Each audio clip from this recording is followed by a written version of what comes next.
Kang Galon ini terlahir dengan sepasang mata yang tajam. Sekilas saja, ia tahu jari gadis kecil itu patah. Tanpa ragu, ia meraih es krim dari bocah di sebelahnya, menempelkan stiknya ke jari yang terluka, lalu melepas ikat rambut si gadis dan cepat membuat bidai darurat. Sambil bercanda, ia meminta $5 untuk biaya pengobatan. Namun begitu Yang gak mau sayang ayah 5 menit lagi jadi pengikutnya pocong borok.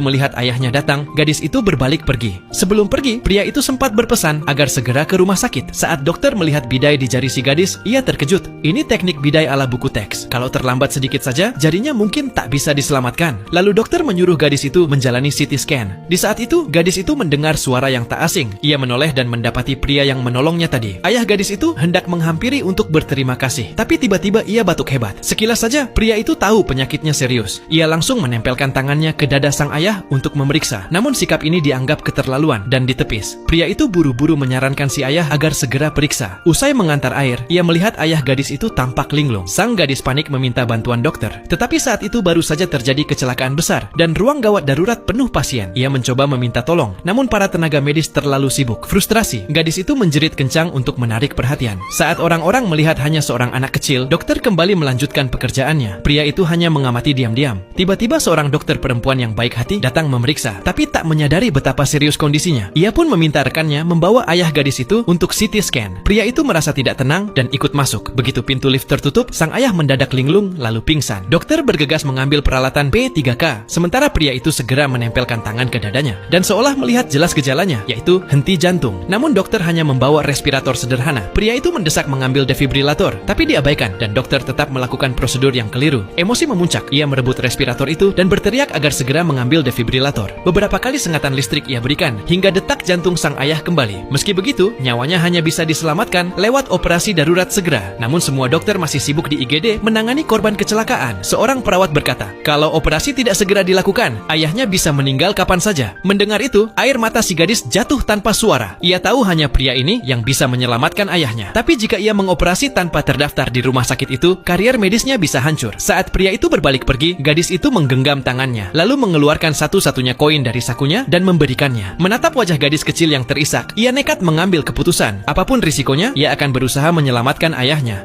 Pria itu menyamar sebagai dokter bedah utama dan masuk ruang operasi. Sebelum siapapun sempat bereaksi, operasi pun dimulai. Dan ketika sayatan pertama dibuat, tak ada darah keluar. Hal ini membuat dokter di sekitarnya terkejut. Dengan keterampilan luar biasa, pria itu akhirnya berhasil menyelamatkan nyawa ayah gadis tersebut. Pelajaran yang kita dapat dari film ini adalah jangan pernah meremehkan pekerjaan